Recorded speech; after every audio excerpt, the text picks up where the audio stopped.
여러분 안녕하십니까. 지난 12월 말에 국방부는 대체복무 법률안을 발표했습니다. 예상한 대로 36개월 교도소 합숙 근무로 결론이 났습니다. 국회 심의를 거쳐서 최종 법률로 확정이 되겠지만 이대로 시행이 된다면 여과의 증인들에게도 그다지 반가운 소식은 아닐 것입니다. 이전에도 여과의 증인 청년들은 교도소에서 교정직 공무원들의 보조 업무를 해왔지만 1년 6개월 선고를 받고 가석방을 받게 되면 실제로는 14개월 정도 되는 수용 생활을 하면 나올 수 있었기 때문입니다. 이제 정부의 대체복무가 이대로 시행이 되면 그 2배 이상의 사실상 수용 생활을 해야 합니다. 이 완전한 감금 생활은 아니겠지만 참 고통스러운 긴 기간이 될 것입니다. 여과의 증인 종교는 그동안 간접적으로 국방부가 주관하는 대체복무에는 참여하지 않겠다라고 얘기를 해왔습니다. 여호와의 증인이자 병력 거부자였던 백종원 변호사도 여러 차례 방송에서 그와 같이 말을 했는데요. 이 문제가 증인사회에서 지금 상당히 화제가 되고 있습니다. 여러 가지 정보에 의하면 여중교 한국 지부의 의견과는 달리 미국 본부에서 국방부 주관 대체복무에 참여하지 말라는 지침을 내린 것으로 보입니다. 과연 이 지침을 그대로 지켜서 한국의 여과의 증인 청년들이 국방부 주관의 대체복무제를 거부하게 될지, 거부하면 어떤 실형을 받게 될지, 아니면 입장을 슬쩍 선회해서 대체복무를 받게 될지 관심을 가지고 지켜보겠습니다.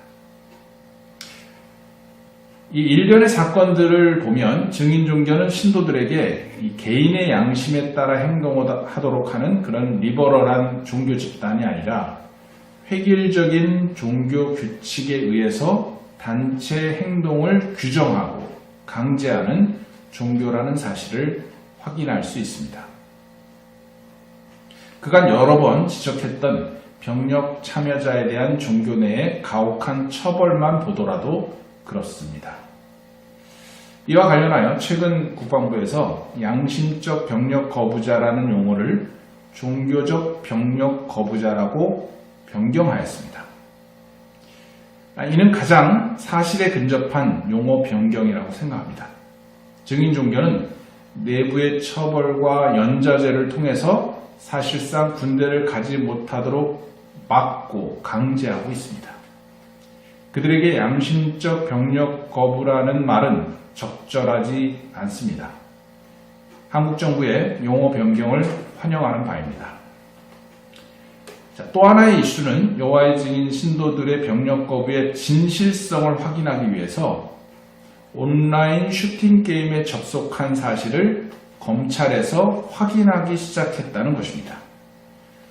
이 전쟁과 군대를 반대한다면 이런 전투 게임을 하는 것은 사실상 좀 맞지 않는 이율배반적인 것이기 때문에 이 개인정보 문제를 떠나서 확인하는 것은 적절하다고 생각합니다. 현실을 확인해보면 이런 슈팅 게임을 하는 증인 청년들이 적지 않을 것으로 보입니다.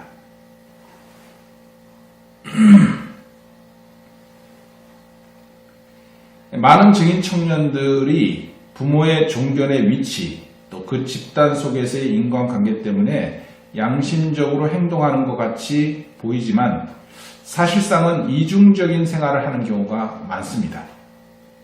실제로 증인 가족 내에서 자란 20세 전후의 젊은이가 자기만의 철학, 주관, 가치관을 얼마나 형성하고 있을지는 좀 의심스럽습니다. 그들은 종교가 가르치는 교리에 대해서 온전한 확신이나 자기 논리가 없을 것입니다.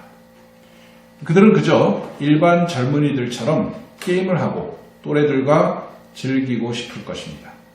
하지만 그들 종교는 이것을 막고 있습니다. 그들의 선택은 이중생활뿐입니다. 이런 현실이 이 전투게임 접속 조사를 통해서 적나라하게 드러나게 될 것입니다. 이 문제를 앞으로 계속 주의 깊게 살펴보겠습니다.